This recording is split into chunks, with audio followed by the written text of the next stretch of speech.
The map did not flicker. It never flickered. The projection system in the strategic chamber had been calibrated down to atomic precision. Every star held steady. Every trade route pulsed with measured light. Every border line, hard, soft, disputed, or temporary, remained exactly where it had been negotiated into existence.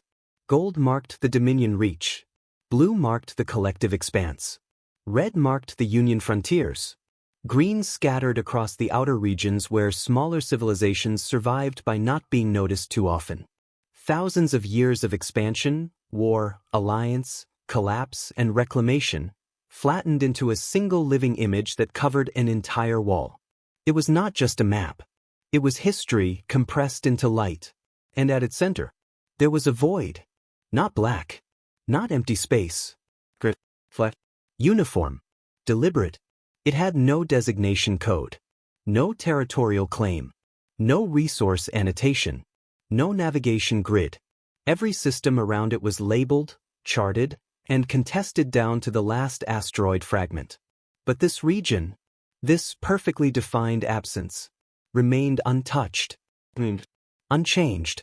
It wasn't large compared to the galaxy, but it was large enough to matter, wide enough to disrupt trade routes, deep enough to break optimal navigation paths between 11 inhabited systems. Every major power had adjusted around it. Not formally. There was no treaty, no signed agreement, no recorded decision, and yet no one had crossed it. The projection highlighted surrounding hyperspace corridors, curving lines of light bending carefully around the gray zone like rivers avoiding a sinkhole. Efficient routes existed. Faster routes existed. Cheaper routes existed. All of them required crossing the gray. None of them were used. The chamber was silent. Not the silence of confusion. The silence of familiarity. Everyone in the room had seen this before, had studied it, had asked the same question, and at some point in their career, had stopped asking. In the lower corner of the projection, nearly invisible unless you were looking for it, a single notation remained from the earliest survey records. It had never been updated, never expanded, never corrected.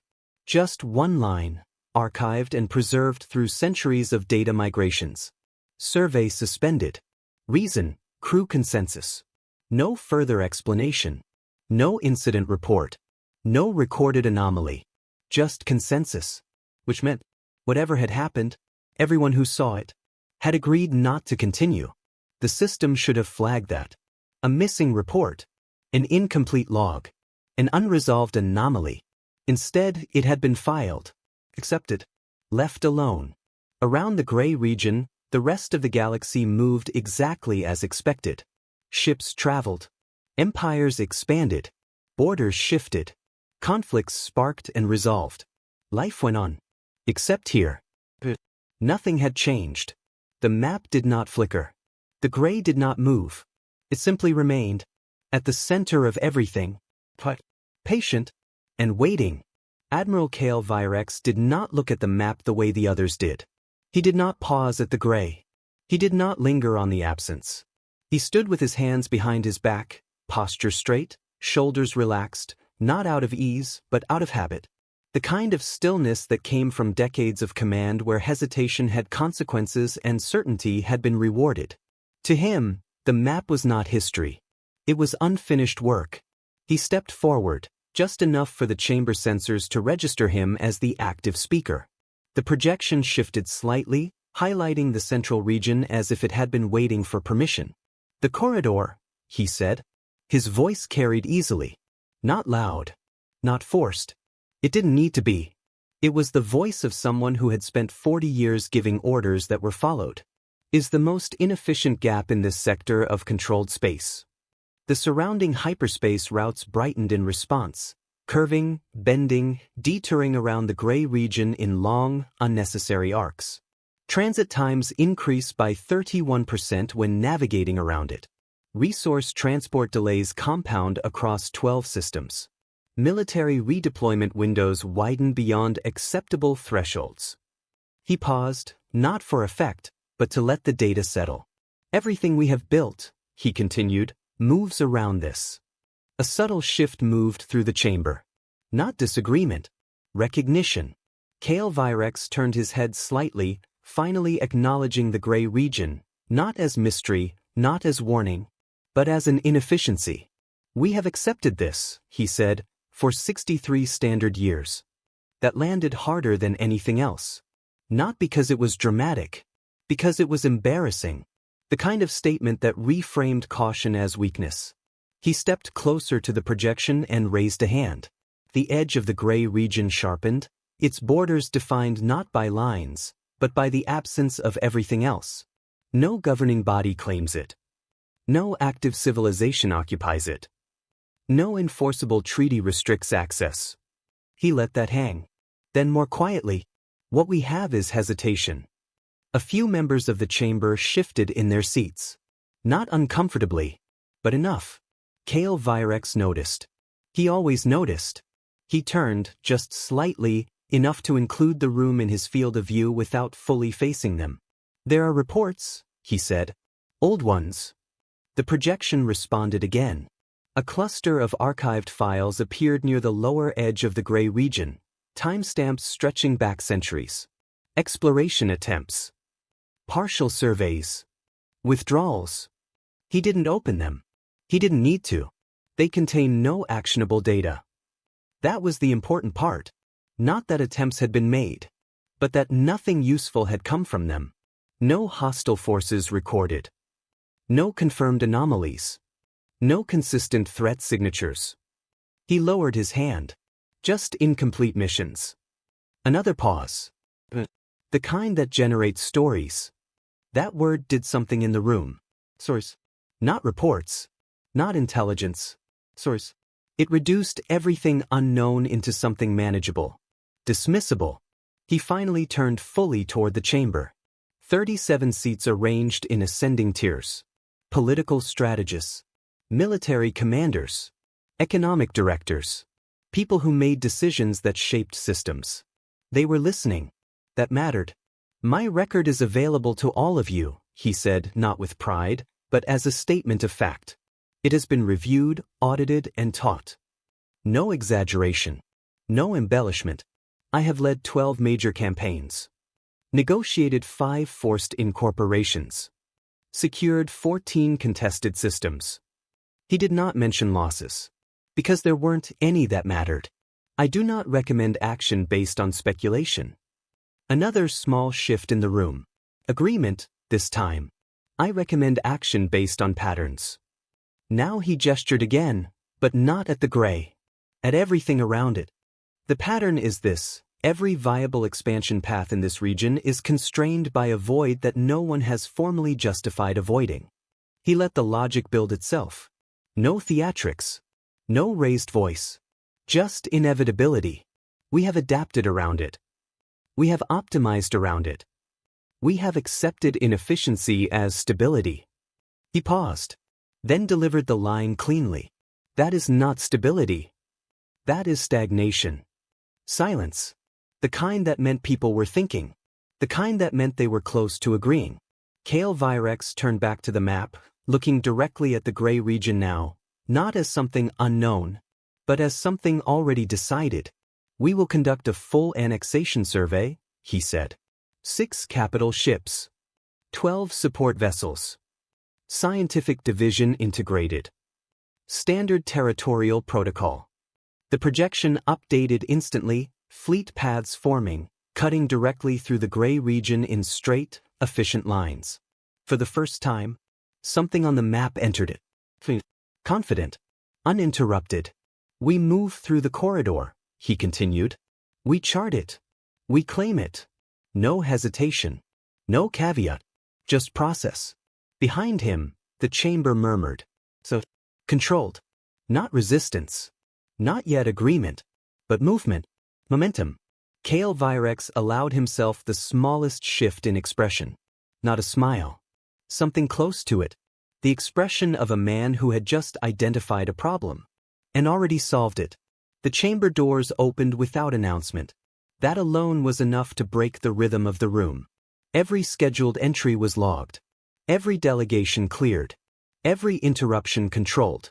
This was none of those things. The sound was soft, hydraulics parting with quiet precision, but it cut through the low murmur of discussion like a clean line through fabric. Conversation stopped. Not gradually. All at once. 7 figures entered.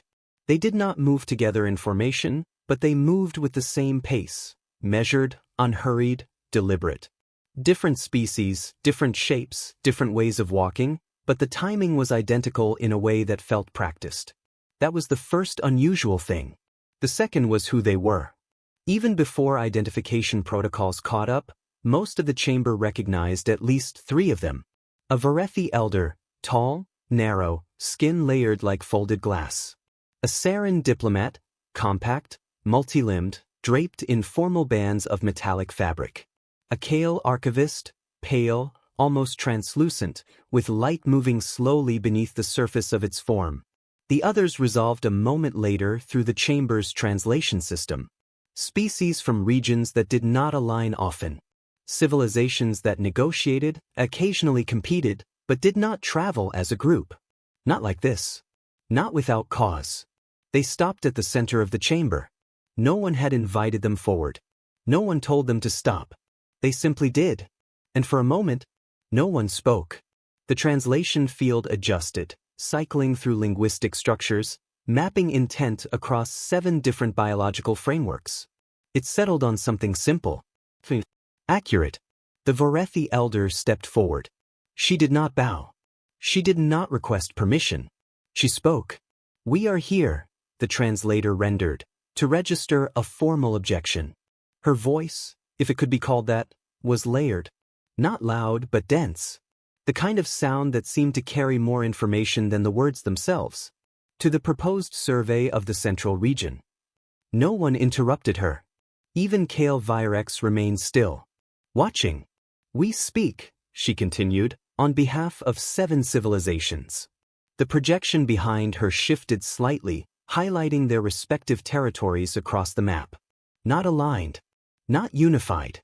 But present. Our combined record of spacefaring activity exceeds 11,000 standard years. That was not a boast. It was context. "We understand," she said, "that this objection will likely be dismissed." A faint ripple moved through the chamber at that. Not offense. Recognition. She wasn't wrong. Still, one of the seated officials, Director Haven, Trade Expansion, raised a hand slightly. "Then you understand," he said carefully, "that this chamber operates under. We have given this warning before." The elder did not raise her voice. She did not need to.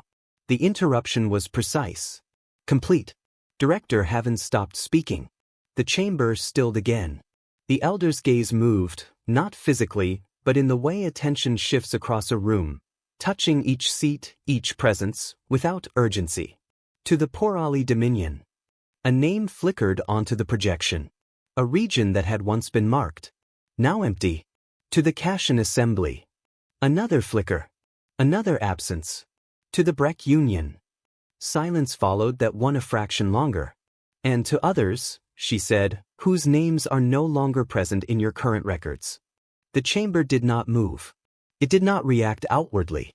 But something had shifted. Kale Virex stepped forward. Not aggressively. Not defensively. Just enough to take control of the conversation again. "You are stating," he said, "that these civilizations entered the region." "Yes." "And that their losses are connected to it." "Yes." He paused. "Based on what evidence?" The elder looked at him. Directly. For the first time. "Experience." The word landed with a weight that data could not replicate. Kale Virex held her gaze for a moment longer than most would have. "Testing. Measuring. And what," he asked, "is in the region?" There was. The question. The one that mattered. The chamber leaned into it, not physically but collectively. Attention narrowing, focus sharpening. The elder did not answer immediately. Not because she hesitated. Because she chose not to rush. "Something," she said finally, "that has been there longer than any of us." A slight shift in translation latency. The system working to capture nuance. Something that observes the boundary.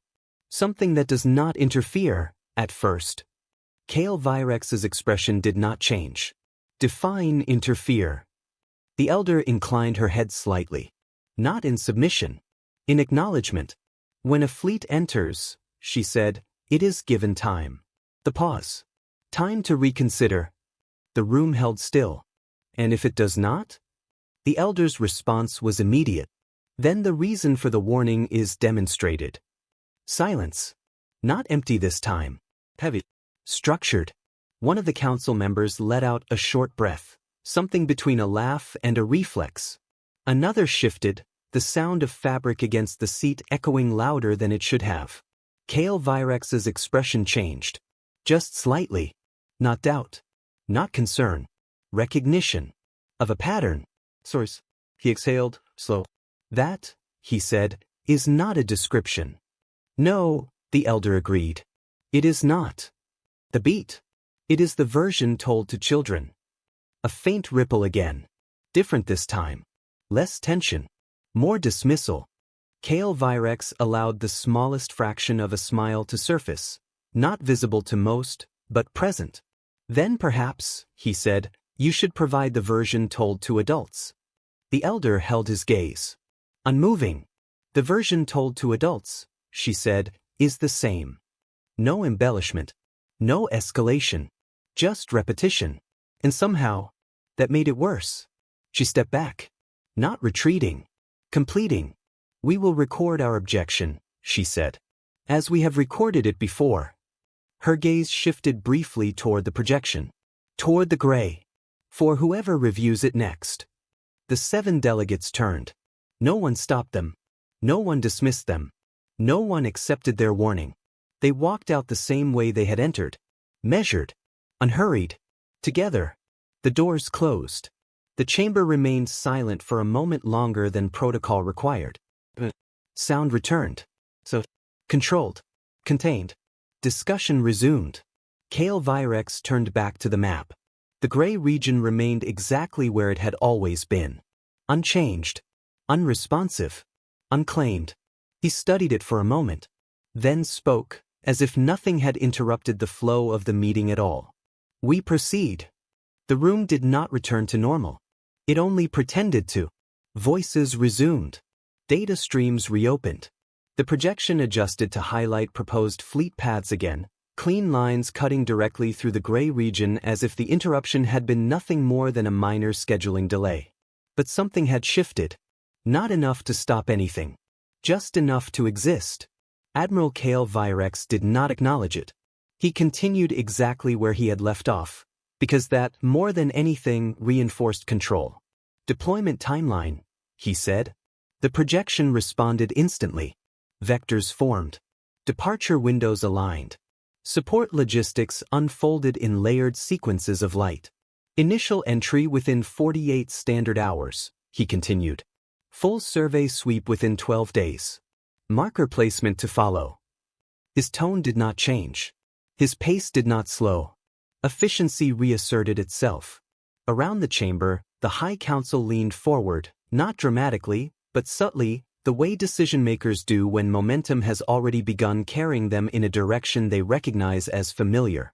Questions came. Measured. Controlled. Insurance classifications on unregistered territory? Pending. Standard risk adjustment.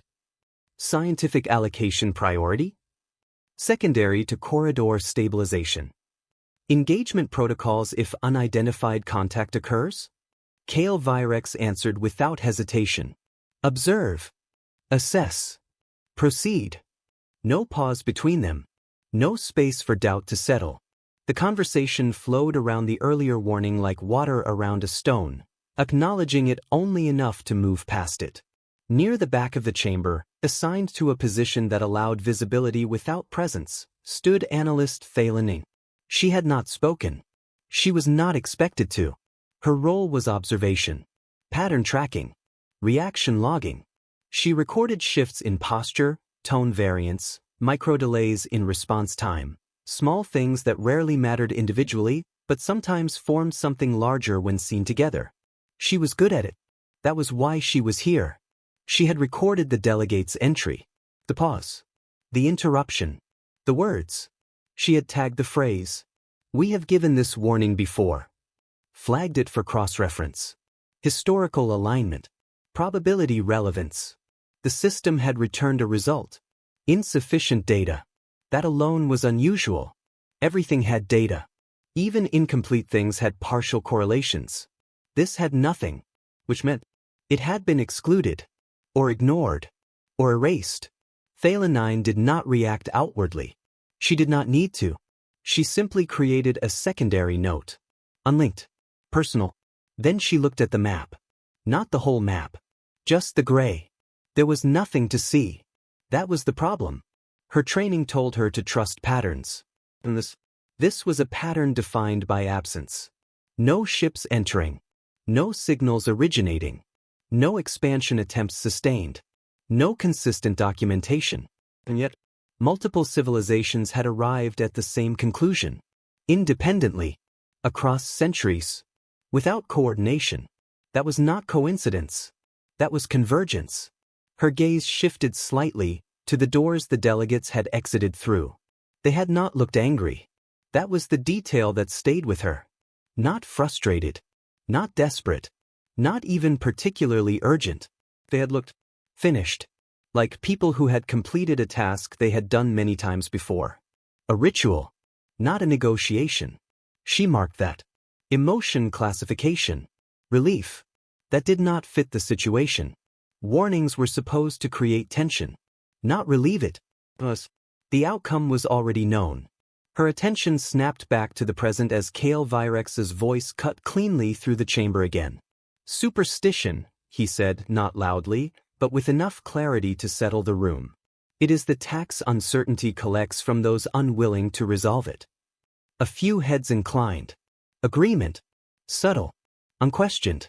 It persists, he continued, because it is easier to maintain than to challenge. The projection zoomed slightly into the gray region again. Still featureless. Still quiet. And it survives, he said, because no one has taken the time to prove it wrong. There was the reframing. Not danger. Not warning. A gap in effort. A failure of initiative. Something to be corrected. Thalen 9 watched the room respond, not to the words themselves, but to the structure behind them. Problem. Solution. It was effective. It always was. Kale Virex turned slightly, enough to bring the entire chamber into his view again. We are not the first to encounter this region, he said. A glance toward the archived records still floating at the edge of the projection. But we are the first, he continued, to approach it without assumptions. That was not true. Thalen 9 knew it immediately. Not because she had evidence. Because of the delegates. 7 civilizations. 11,000 years combined. They had not arrived uncertain. They had arrived knowing. But the room accepted the statement. Because it fit the narrative being constructed. And narratives, once stable, were difficult to displace. Preparation begins immediately, Kale Virex concluded. Deployment orders will be issued within the hour. That was the end. Not formally. No one declared it. But the decision had already settled. The rest was procedure. Chairs shifted. Displays dimmed. Secondary discussions branched into smaller clusters. The meeting dissolved into motion. Thalen 9 closed her active log. Saved. Filed. Transmitted. Then she hesitated. A fraction of a second. Long enough to open the secondary note she had created. She looked at the single line she had written there. Multiple civilizations issued identical warning. Emotional state, resolved. She added another. Outcome expected by source. She paused again. Then, almost without thinking, added one more. We are late to something. She did not file that line. She closed the note instead. Across the chamber, Kale Virex was already surrounded by senior officers, discussing deployment sequences, refining timelines, adjusting variables that would ensure efficiency. Everything was moving forward. Cleanly. Confidently. Inevitably. Thalen 9 looked back at the map one last time before leaving. The gray region remained unchanged. It did not react. It did not respond. It did not acknowledge the lines now drawn through it, the fleet paths, the projected routes, the assumption of access. It simply remained, as it always had, quiet, unclaimed, unchallenged, waiting. She did not know why she looked. There was nothing there. Nothing at all. And yet, the feeling persisted. Not fear. Not exactly. Something closer to recognition. Like standing near a door you could not see, and knowing, with absolute certainty, that something on the other side had heard you arrive. The fleet entered the gray region on schedule. There was no resistance. No signal interference. No distortion in the hyperspace corridor. The transition was clean, cleaner, in fact, than most controlled entries into charted space. 18 ships of the Dominion moved in formation through the boundary that had, for decades, existed only as a line people did not cross. But they crossed it. And nothing happened. The navigation systems confirmed stable coordinates. The stars resolved exactly where they were expected to be. Sensor sweeps returned standard readings, background radiation, distant stellar activity, trace mineral signatures from scattered debris fields too small to matter. Routine. Predictable. Normal. Admiral Kale Virex recorded the first mission log within minutes of entry. Region entry successful, he said, voice steady, precise. No anomalies detected. No resistance encountered. A pause, brief. Previous reports appear consistent with incomplete survey data rather than confirmed threat. The log closed. Filed. Distributed. On the command deck, officers moved through their stations with practiced efficiency. Data streamed across displays, updating in real time, each new reading reinforcing the same conclusion. There was nothing here. Nothing that matched the stories. Support vessels spread outward, maintaining formation integrity while extending sensor range. Scientific teams began preliminary scans, cataloging resource signatures with increasing interest. Energy readings consistent with Class 6 planetary systems, one analyst reported. Potential habitable zones detected, another added. Transit corridor remains stable, navigation confirmed. Projected path through central region clear. Kale Virex listened, observed, and said nothing, because everything was proceeding exactly as expected. That was confirmation enough. Across the fleet, tension eased, not dramatically, not visibly, but in small ways. Voices became more conversational. Movements less rigid. The absence of threat began to feel like validation. They had been right. The warnings had been wrong. Or exaggerated. Or misinterpreted. It happened often enough in expansion history. Early explorers encountered something unfamiliar, failed to understand it, and retreated. The story grew in the telling. Fear replaced data. Then someone came back later, better equipped, better trained, less willing to accept uncertainty, and discovered there had never been anything there to begin with. That was the pattern. That was what this felt like. On the third ship in formation, Survey Vessel K-17, Thalanine sat at her station, watching the data resolve across her screens. She had been assigned to extended pattern analysis. Not command-level decisions. Not strategic planning. Just observation. Comparison. Correlation. She reviewed the entry data again. Then again. Not because anything was wrong. Because everything was right. Perfectly right. The hyperspace corridor they had entered through showed no instability. No fluctuation. No drift. Even natural space rarely behaved this cleanly. There were always micro-variations. Tiny inconsistencies. The universe did not maintain perfect order without intervention. She tagged that minor anomaly. Low priority. She moved on. Day 1 passed without incident. Day 2 followed the same pattern. Full sensor sweeps expanded the mapped region. No structures. No signals.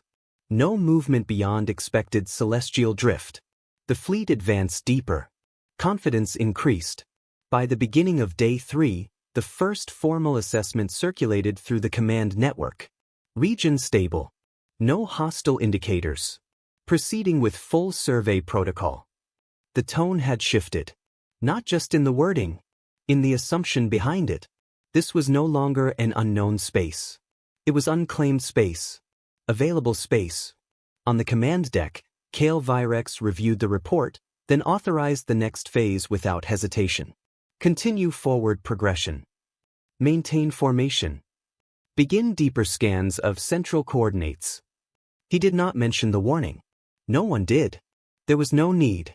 The data spoke for itself. And the dataset? There was nothing here. Later that cycle, the fleet marked the moment with a minor adjustment to standard rations. Not a celebration. Just an acknowledgement. A slightly improved meal. A small deviation from routine. Something to mark the successful entry into what had once been considered restricted space. On K-17, Thalen 9 received her portion and returned to her station. She did not join the conversation around her. She rarely did. Instead, she watched the stars beyond the viewport. They were exactly where they should be. Every one of them. She checked the sensor overlay again. No discrepancies. No drift. No noise. She leaned back slightly, eyes still on the data. And then, she paused. Not because something had appeared, because something hadn't. She accessed the historical records again. The early survey logs. Incomplete. Fragmented. But present. She compared their initial readings with the current data. Overlay.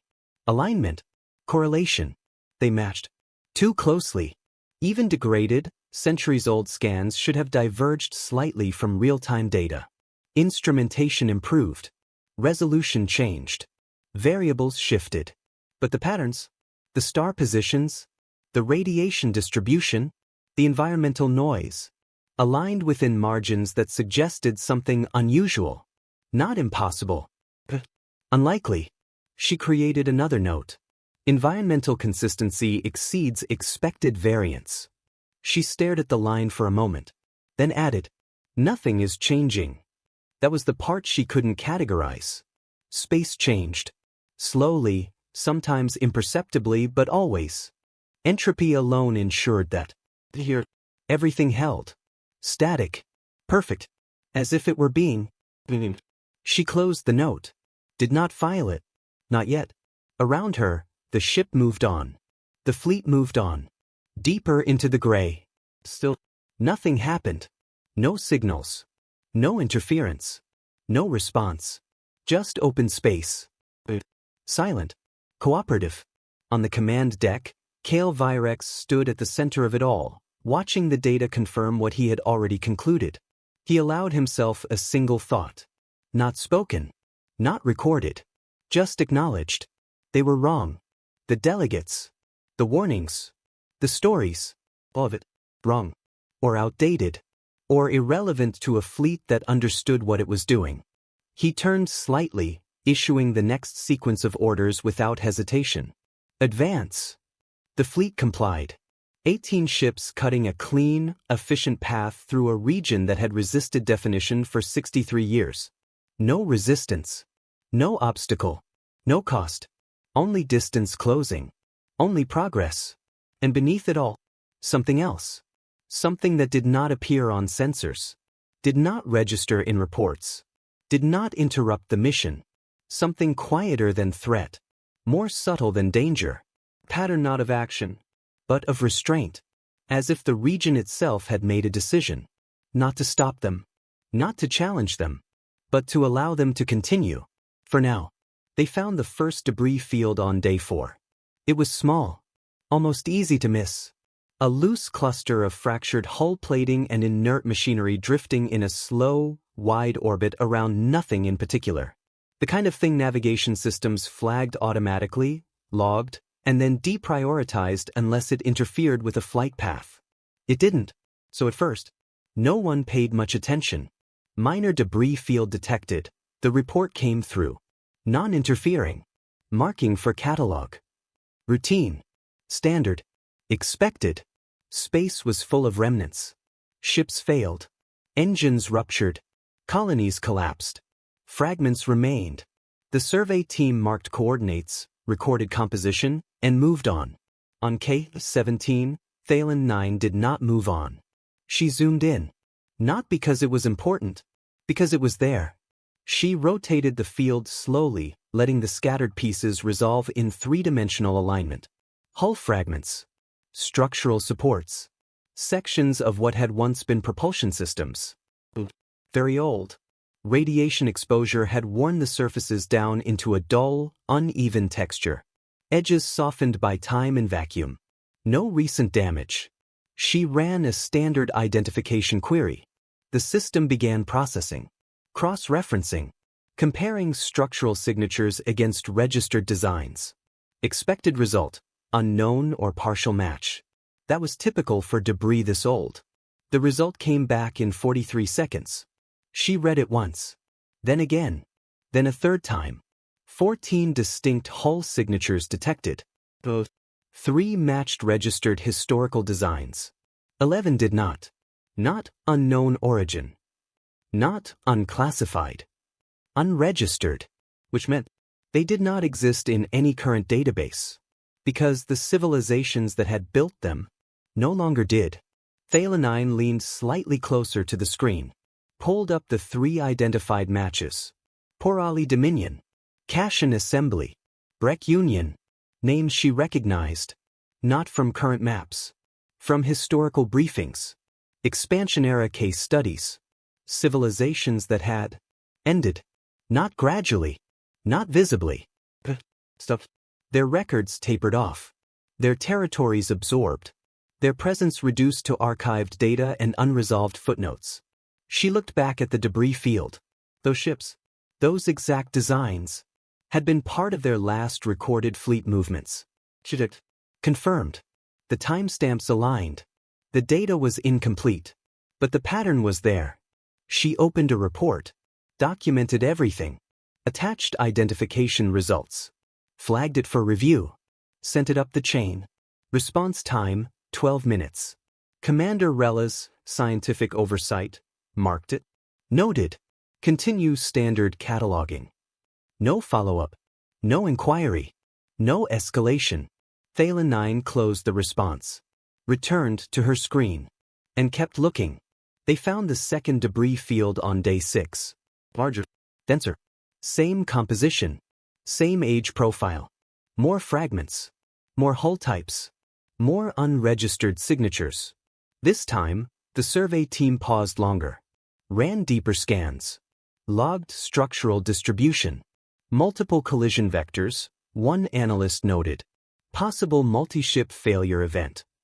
Cause unknown. So, no escalation. So, no connection. Thalen 9 ran her own comparison. Overlaid both fields. Measured distances. Angles. Relative positioning. Something pulled at her attention. Not a conclusion. Not yet. A sense of alignment. She saved the data. Waited. By day 8, there were 11 debris fields. Spread across the region. Not clustered. Not random. Positioned. That was the word that finally surfaced. Positioned. She ran a full spatial analysis. Input all coordinates. Mapped relative distances. Calculated angular relationships. Adjusted for galactic plane variance. The system processed. Returned results. She stared at them. Every field sat at a precise interval. Distance between each, consistent. Angle relative to central axis, consistent. Vertical displacement, consistent. They formed a line, not straight, curved, following a subtle arc through the region. Like markers. Placed deliberately. She reran the calculation. Different method. Same result. No statistical deviation. No random variance. No natural distribution model matched this. This was not debris. This was arrangement. Her pulse didn't increase. Her breathing didn't change. But something inside her shifted. Recognition. Before understanding, she opened a new report. More detailed. Attached full geometric analysis. Highlighted pattern consistency. Added a note at the end. Distribution suggests intentional placement. Recommend reassessment of classification. She hesitated, then added, these may not be remains. They may be markers. She sent it. Response time, 9 minutes. Commander Rella's. Noted. Insufficient evidence for reclassification. Continue survey. That was it. No further comment. No adjustment. Thalen 9 closed the message. Did not respond. She didn't need to. The system had already made its decision. Pattern recognition without authority changed nothing. She leaned back slightly. Looked at the full map. 11 debris fields. Arranged. Leading. Somewhere. She followed the arc with her eyes. It curved inward. Toward the center of the region. To something. She zoomed out. Then in. Then out again. Trying to see it differently. Trying to break the pattern. It held. Perfectly. Her gaze shifted to the fleet's current position. They were moving along that arc. Not exactly on it. Close enough. Following the same general path. Without realizing it. Without questioning it. Because the route was efficient. Because the data supported it. Why wouldn't it? She opened another note. Personal. Unlinked. Debris fields form navigational path. She paused. Or guide. She didn't like that word. It implied intent. She deleted it. Replaced it. Or structure. Better. Less assumption. More neutral. She saved it. Look back at the map. 11 fields. 14 extinct signatures. 3 known civilizations. All of them connected. She thought about the delegates. The way they had spoken. The way they had left. Not angry. Not urgent. Resolved. She thought about the line. We have given this warning before. Her eyes moved back to the debris. These weren't warnings. Not in the way words were. They didn't speak. They didn't explain. This existed. Visible. Countable. Impossible to ignore. If you chose to look. She realized something then. Slowly. Quietly. Not as a conclusion. As a shape forming. This was not what remained after something happened. This was something that had been. For the next group. For them. For anyone who came after. She didn't know who had left it. She didn't need to. Not yet. What mattered was the pattern. And the pattern said, this had happened before. More than once. More than enough times to be organized. She looked at the fleet's forward trajectory again. 3 days ahead. Central coordinates. Unexplored. Unoccupied. Unclaimed. According to every official record. She zoomed in. Nothing. Just gray. Just empty. Target. Behind her, the ship moved forward. Uninterrupted. Unchallenged. Confident. Following a path it believed it had chosen. Thalen stared at the arc of debris fields one last time. Then at the empty center they pointed toward. And for the first time, the absence didn't feel empty. Felt prepared. The signal arrived on day 9. Not as a burst. Not as an encrypted intrusion. Not as an attack. It simply appeared on an open civilian frequency during the second rotation cycle, folded so neatly into the existing communication spectrum that the first systems to detect it logged it as local atmospheric chatter and moved on. Only it wasn't local. And it wasn't chatter. It was a weather report.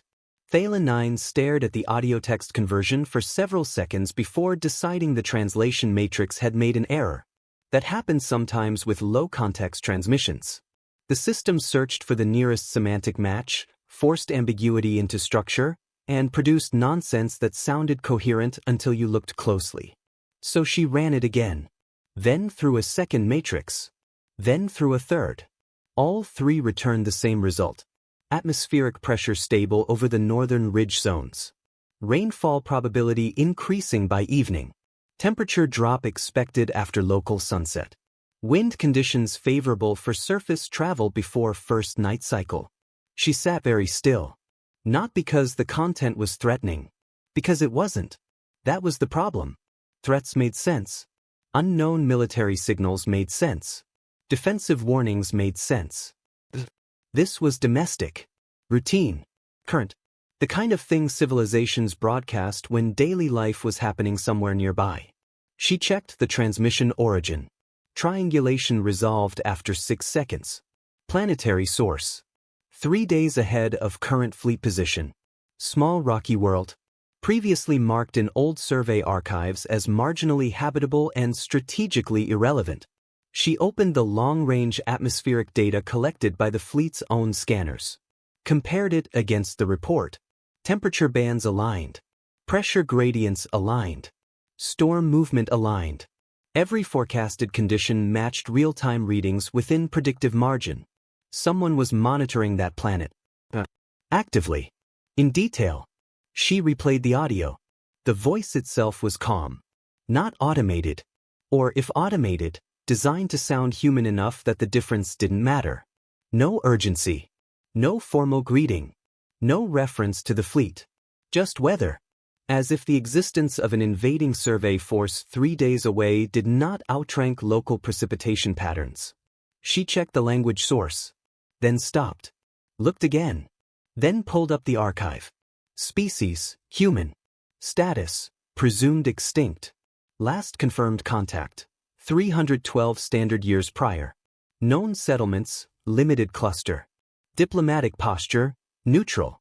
Strategic relevance, minimal.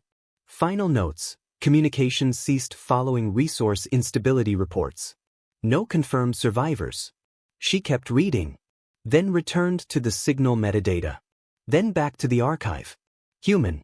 The language family matched. Not generally. Specifically. A regional dialect from one of the archived settlement clusters. A dead language. Not ancient enough to be mythic, but old enough that no one alive in Dominion Command had ever heard it spoken outside a historical archive. And now it was on an open channel, giving accurate weather predictions about a planet directly ahead of them. Thalen 9 ran a chronology check. 312 years. That was too long for system drift. Too long for automated infrastructure to maintain this level of precision unless someone had been servicing it continuously. Which meant one of two things. Either a fragment of the human population had survived in total isolation far longer than any outside model predicted. Or the Dominion's extinction model had never been right to begin with. Neither option fit the official narrative.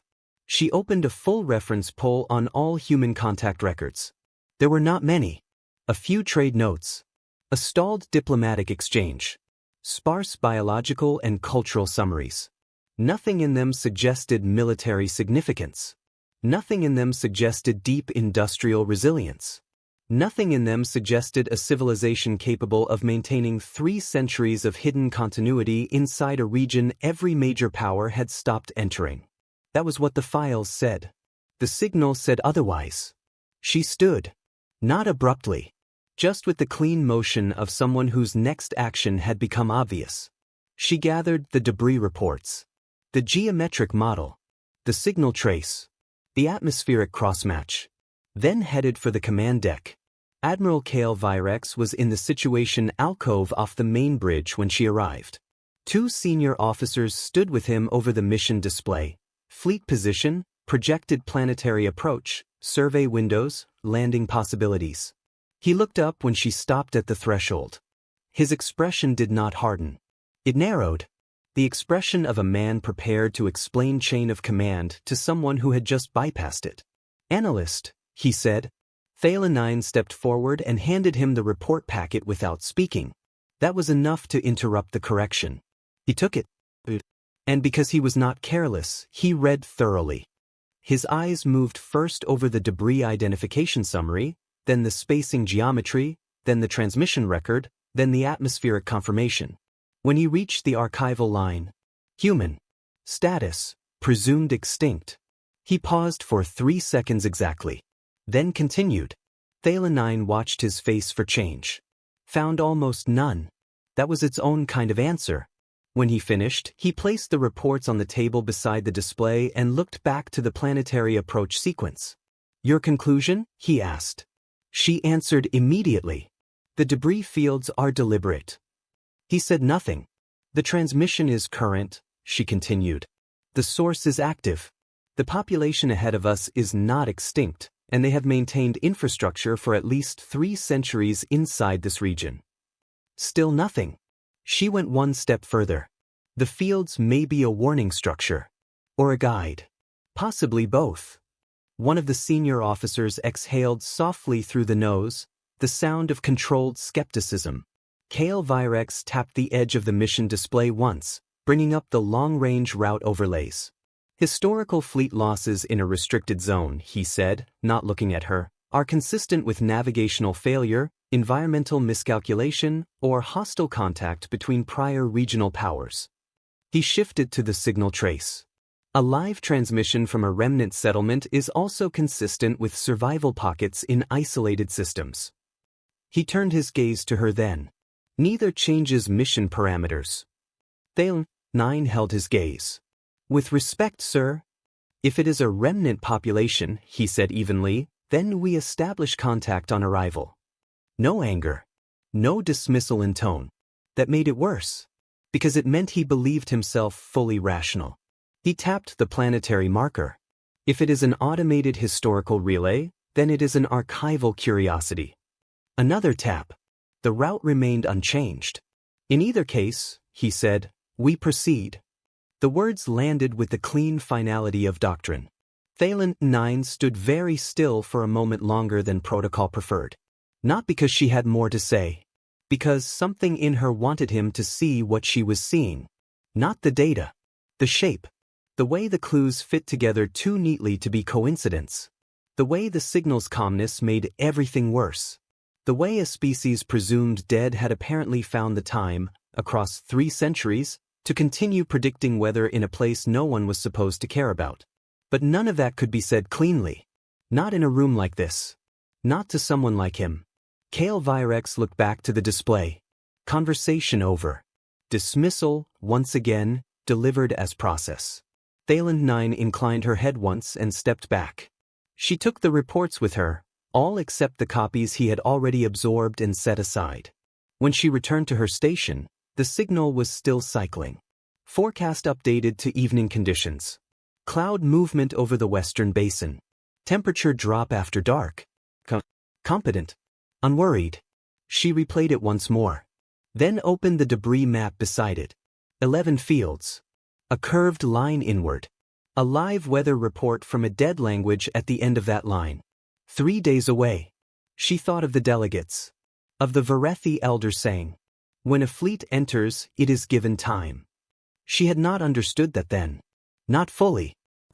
With the signal playing quietly over the open channel, with the command deck treating active impossibility as manageable variance. She began to.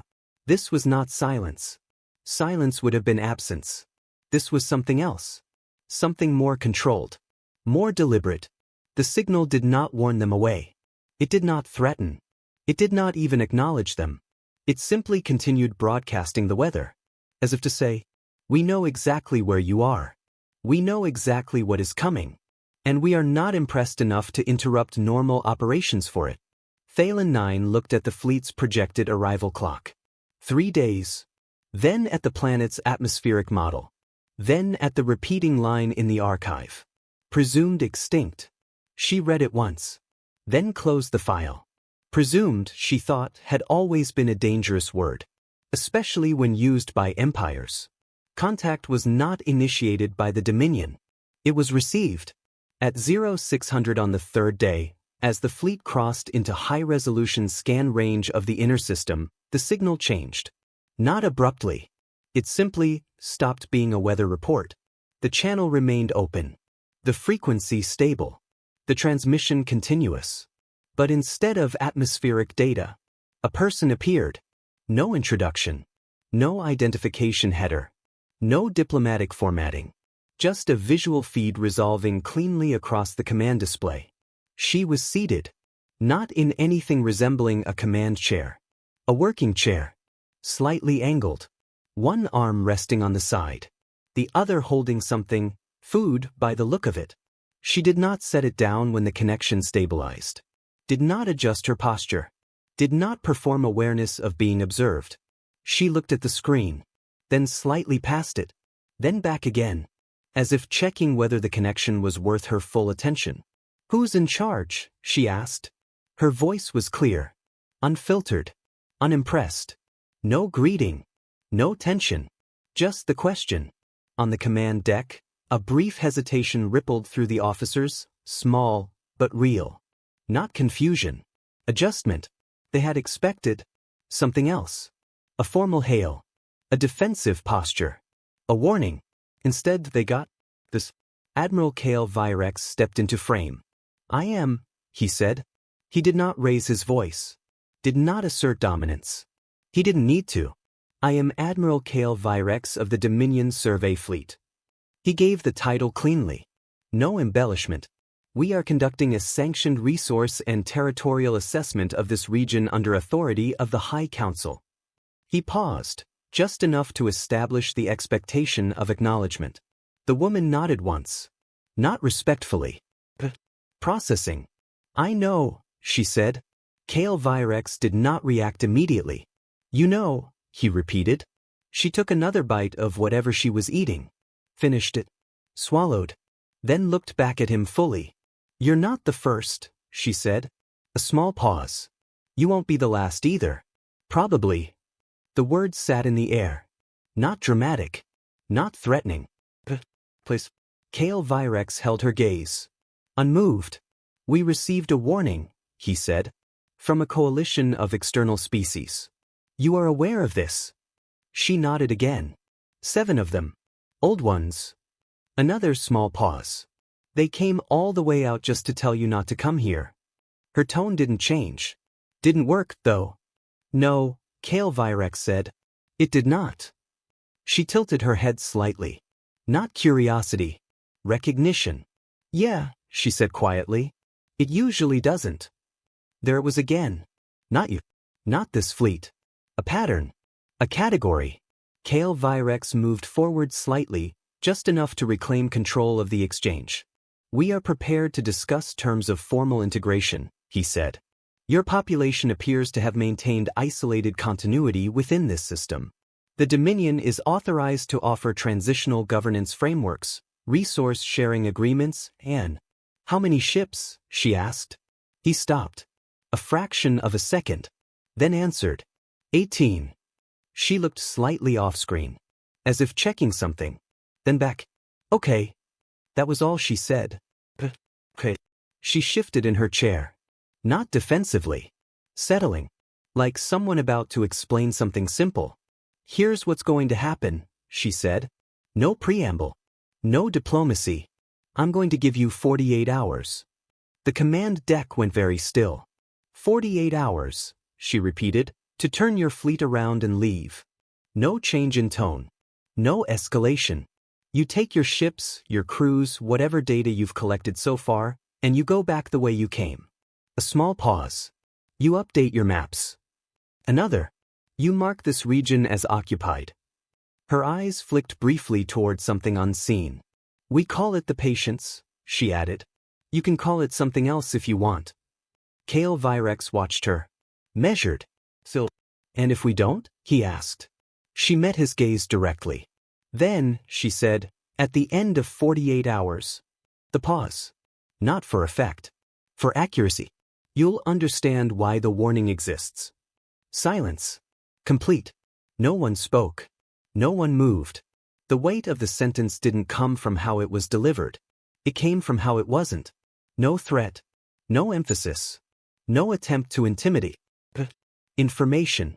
Like a mechanic explaining what happens when a system fails. Kale Virex let the silence sit. Then glanced, briefly, at the officers around him. The look was subtle, but clear. Are you seeing this? He looked back at her. What he saw was not what Thalen saw. He saw a single individual. No visible fleet. No orbital defenses. No weapons platforms on any scan. A population buried beneath a planetary surface. 3 centuries of isolation. No expansion. No projection of power. He saw containment. Survival. Not dominance. And in that, he saw weakness. A bluff. A species that had endured, but had mistaken endurance for leverage. Commander, he said, voice even, controlled, almost patient. I appreciate the clarity of your position. He meant that. Clarity made things easier. But I want to be equally clear in return. He stepped forward slightly. The Dominion does not alter mission directives based on unverifiable threats. Not aggressive. Not dismissive. Structured. We are prepared to proceed with contact, integration, and mutual benefit. Another small pause. But the survey will continue. There was. The decision. Final. Uncompromised. That is not a negotiation point, he finished. The woman watched him. For a moment, something shifted in her expression.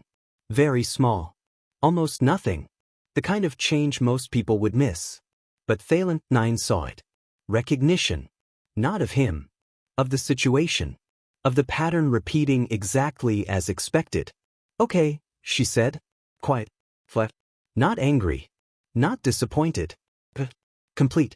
For the record, she added, we gave you the same option we gave all of them. All of them. The phrase settled into the room like something heavy. Kale Virex did not respond. He did not acknowledge it. Because acknowledging it would mean accepting the implication. She leaned back slightly in her chair. 48 hours, she repeated. Then the transmission ended. No fade. No signal drop. The channel remained open. Empty. Silent. On the command deck, no one spoke for several seconds. Movement returned. Orders resumed. Displays updated. The machinery of decision-making reasserted itself. Kale Virex turned away from the screen. Continue survey operations, he said. His voice was exactly the same as it had been before the transmission. Controlled. Certain. Prepare planetary approach protocols. No hesitation. No revision. The system moved forward. As if nothing had changed. At her station, Thalen 9 did not move. Her eyes remained on the empty channel. The last words echoing, not in sound, but in structure. All of them. She pulled up the debris fields. 11 markers. 14 extinct signatures. 3 confirmed civilizations. And now, this. A living system. A population that had been here the entire time. Watching. Waiting. Repeating the same sequence. She looked at the clock. 47 hours, 58 minutes. Then at the fleet. Then at the planet. Then back to the empty channel. And for the first time, she understood something clearly. The deadline wasn't pressure. It wasn't negotiation. It wasn't even strategy. It was courtesy. The fleet did not change course. Not immediately. Not gradually. Not at all. The transmission was logged, categorized, and distributed through the command network within minutes. Standard protocol for first contact anomalies. Linguistic analysis, behavioral assessment, threat evaluation. The results came back consistent. Tone, non-aggressive.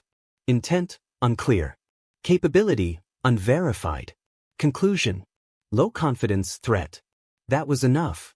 On the command deck, Admiral Kale Virex reviewed the analysis once, then dismissed it with a single gesture. Continue operations, he said. No amendment. No contingency. No acknowledgement of the deadline beyond its existence as data. The system moved forward. Because systems like this always did. The first hour passed without incident. Then the second. Then the third. Nothing changed. The planet ahead remained exactly as it had appeared during long-range scans. Surface, quiet.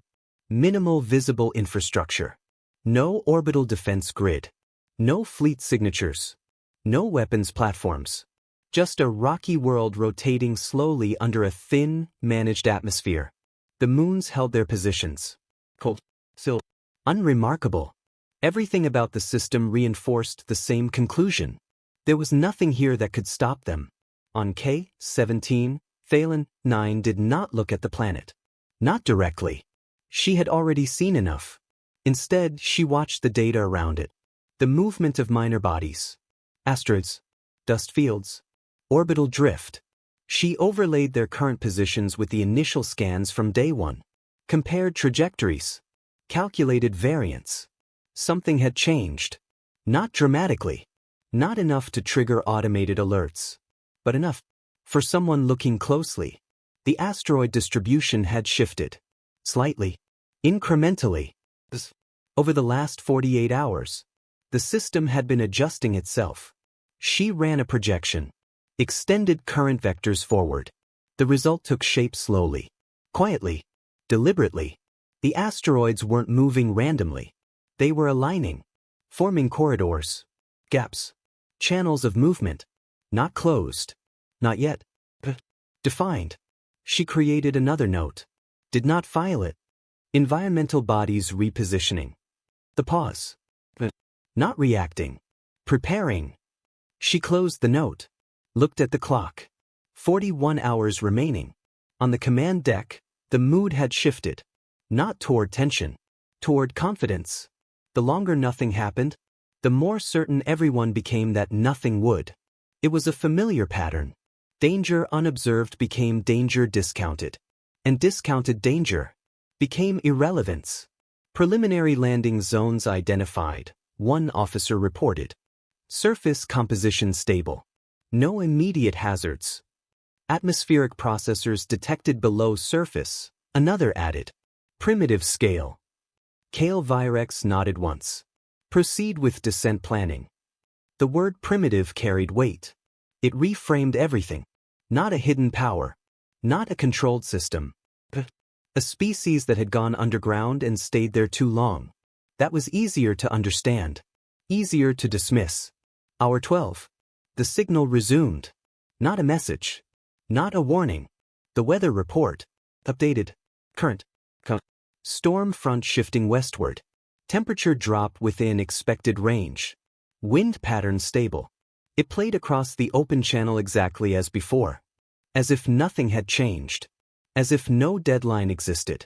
As if the conversation had never happened. On the command deck, no one commented on it. Because there was nothing to say. It was background now. Ambient noise. Like static. Or silence.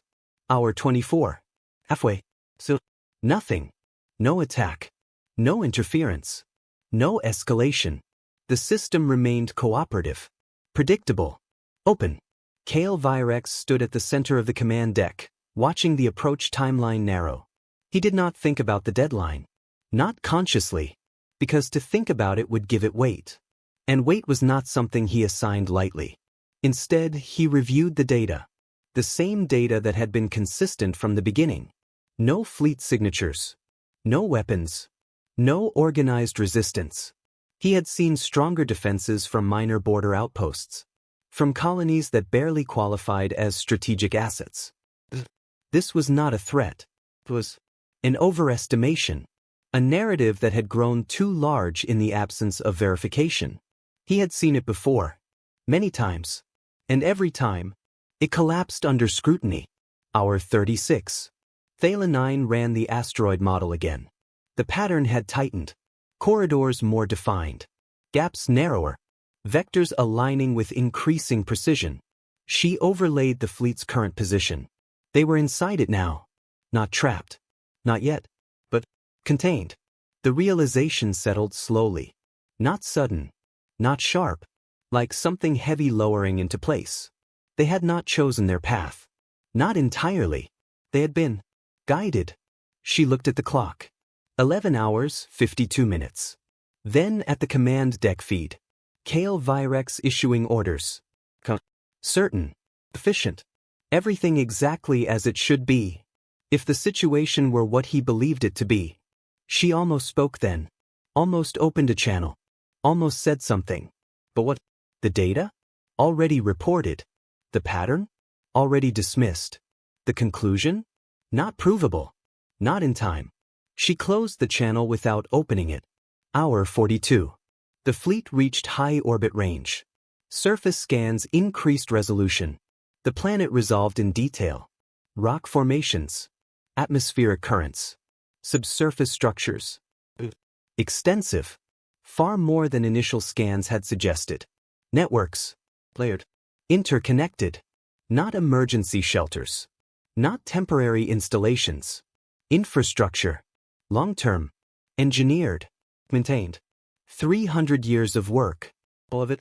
Hidden. Below. Kale Virex studied the data. Adjusted nothing. Prepare descent teams, he said. Hour 47.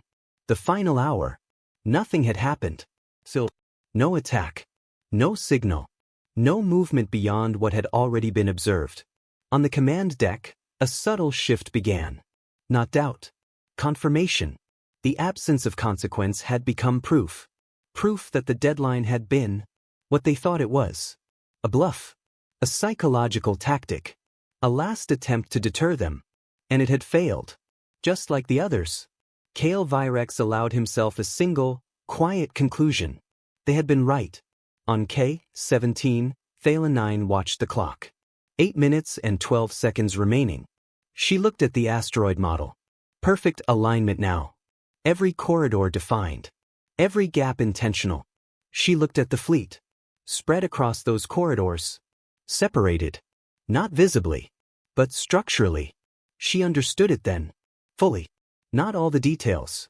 But the shape of it. The system. This wasn't a defense. Not in the way they understood defense.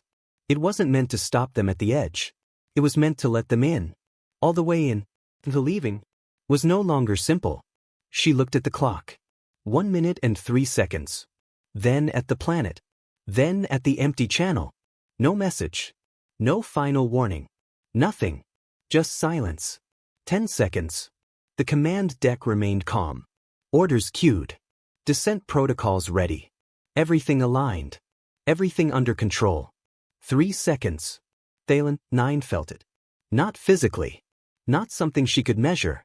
But a shift. Like a system reaching completion. 1 second. The clock changed. 48 hours. Expired. Nothing happened. No explosion. No signal. No visible change. The fleet remained exactly where it was. The planet rotated. The stars held their positions. Silence. Admiral HFY exhaled slowly. Not relief. Confirmation. He turned slightly. Begin. The navigation system failed. Not the ship. Not the engines. Not life support. The route. The hyperspace corridor they had entered through was gone. Not blocked. Not jammed. Not disrupted. Gone. As if it had never existed. The system returned an error. Coordinates invalid. Path unresolved. The navigators ran it again. Different result. Same problem.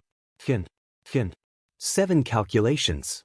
7 different outputs. None of them matched the path they had come in on. Silence spread across the command deck. Not controlled. Not familiar. HFY stepped toward the navigation console. Looked at the data. Processed it. For a moment, just a moment, something in his expression changed. Not fear. Not panic. Understanding. But complete. He straightened. Close formation, he said. Full combat readiness. The fleet moved. Systems powered up. Weapons armed. Sensors expanded outward. Searching. For the enemy. For the threat. For something to fight. Nothing. The space around them remained empty. The planet below remained still. The moons unmoving. The asteroids waiting. On K-17, Thalen 9 looked at the Model 1 last time. Then at the fleet. Then at the empty channel. And finally, she understood the final piece. The deadline had never been a threat. It had never been a negotiation. It had been a window. The last moment where leaving was still possible. The first asteroid moved. It had been there since day one. Catalogued. Dismissed. A mass of rock roughly 4 kilometers across, drifting in a slow, stable orbit near the outer edge of the system. Unremarkable. Until it wasn't. It did not accelerate suddenly. It did not change direction violently. It adjusted. A gradual shift. Precise. Deliberate. Its trajectory curved, not toward the fleet as a whole, but into a narrow gap between 2 destroyer-class ships. On the command deck, targeting systems lit up instantly. Object deviation detected. Collision course. Engage. Engage. Weapons fired. Clean hits. Direct impacts. Chunks of rock fractured away, scattering into space. But the mass held. Because 4 kilometers of reinforced material does not stop being 4 kilometers because it has been damaged. The asteroid continued. Steady. Committed. The 2 destroyers adjusted course to avoid collision. Standard maneuver. Correct response. They shifted. Just enough. And in doing so, they broke formation. It was a small gap. Momentary.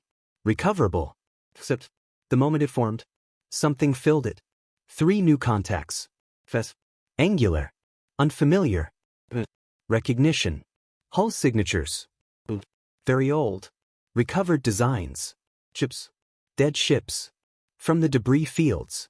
Reactivated. Not crewed. Not piloted. Directed. They slammed into position. Not attacking. Not firing. Blocking. Redirecting. The gap was no longer a gap. It was a pivot point. Then the second asteroid moved. And the third. And the fourth. Not randomly. Not chaotically. Each one sliding into position along vectors that had been calculated long before the fleet had ever entered the system. The formation began to distort. Not collapse. Distort. Pressure applied at specific points. Forcing movement. Not destruction. Not yet. On the command deck, Kale Virex issued orders rapidly now. Stabilize formation. Maintain spacing. Return to original vectors. The fleet responded. Quick. Disciplined. Effective. They corrected. Adapted. Countered. For a while. It worked. They held position. They maintained cohesion. They fought. Well, because they were a good fleet. A strong fleet. Led by a capable commander. For the first hour, they resisted. For the second, they endured. By the third, Thalen 9 understood. She had been watching the pattern. Not the impacts. Not the damage. The movement. The shape of the battle. And the shape was wrong. Ships were being hit, but not destroyed. Systems damaged, but not critically. Weapons targeting, but missing lethal windows. Again. And again. And again. This was not inefficiency. This was restraint. She zoomed out, looked at the entire formation, and saw it. Undeniable. The fleet wasn't being attacked. It was being guided, sorted. The realization settled into place with absolute certainty. They were not trying to destroy them. They were trying to separate them. She overlaid movement vectors, tracked ship displacement, mapped where each vessel was being pushed.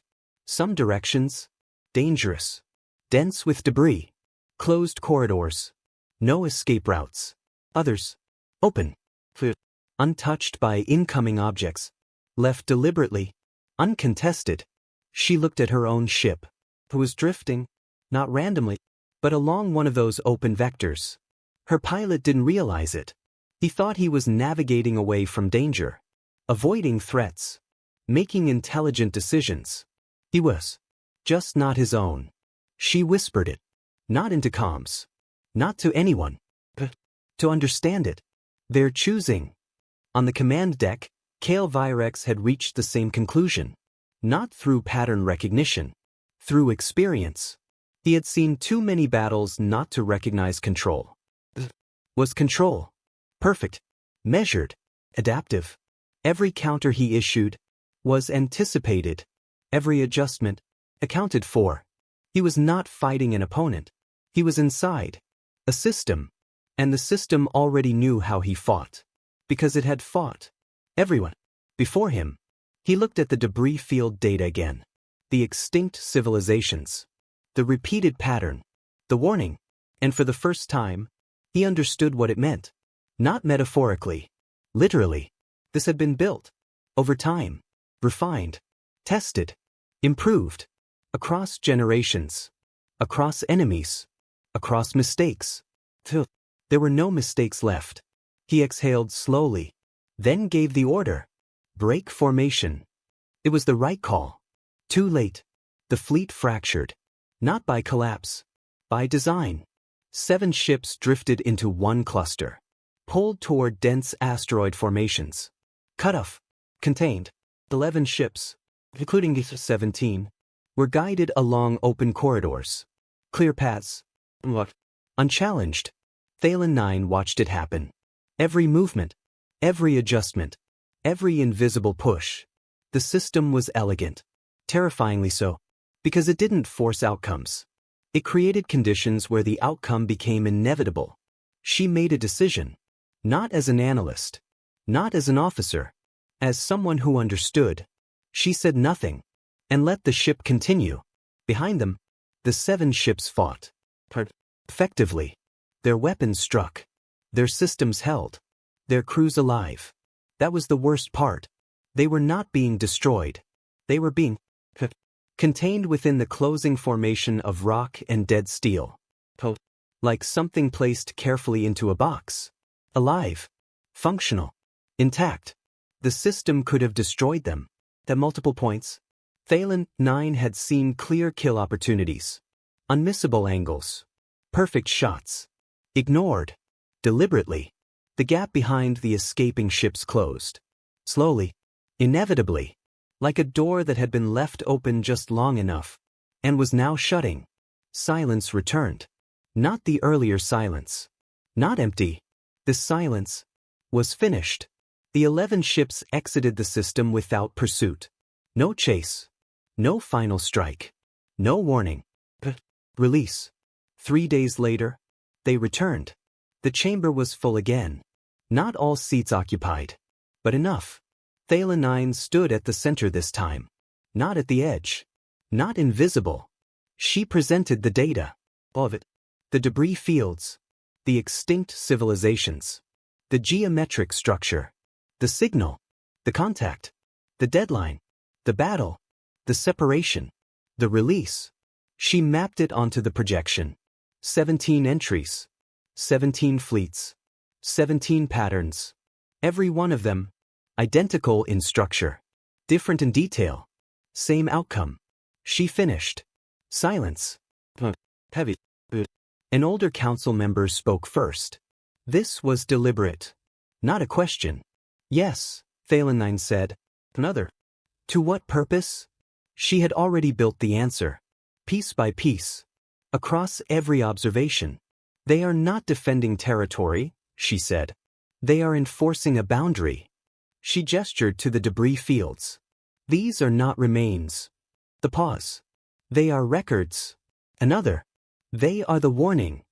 Understanding spread slowly. Reluctantly. Completely. The doors opened again. The 7 delegates returned. No surprise this time. No interruption. Arrival. Veneloth stepped forward. You understand now, she said. No accusation. No satisfaction. Just confirmation. A council member asked quietly, what happens to the ships that don't return? Veneloth answered, they are held. The pause. Until the lesson is complete. Another. And then. They are released. Another silence. The transmission arrived. Commander Osanji again. Same chair. Same posture. Same calm. Update your maps, she said. The region has a name. A small pause. It's called the Patience. She leaned back slightly. You're welcome to come through. Another pause. Small numbers. Research. Final. Come with a fleet again. The beat. And we'll finish the process. No threat. Just continuity. We'll return your ships in about 3 months, she added. Your crews are fine. The line that settled everything. You're welcome to pass the warning along. A small pause. That's the point. Transmission ended. The room sat with it. Not fear. Not anger. Understanding.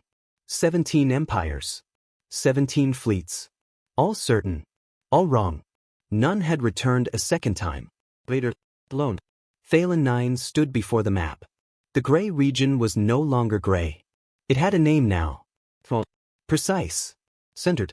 The Patience. She looked at it. And understood the final truth. The humans had not survived because they were stronger. They had not dominated because they were aggressive. They had not expanded because they wanted to. They had done something else. Something no other civilization had done the same way. They had waited, built inward, prepared, refined, for 300 years. Not for war. For inevitability. Power was not force. Power was not territory. Power was not dominance. Power was being the system everyone else eventually learned not to challenge. She opened her personal log. Wrote one final entry. The warning was never a warning. The pause. It was instructions. Another pause.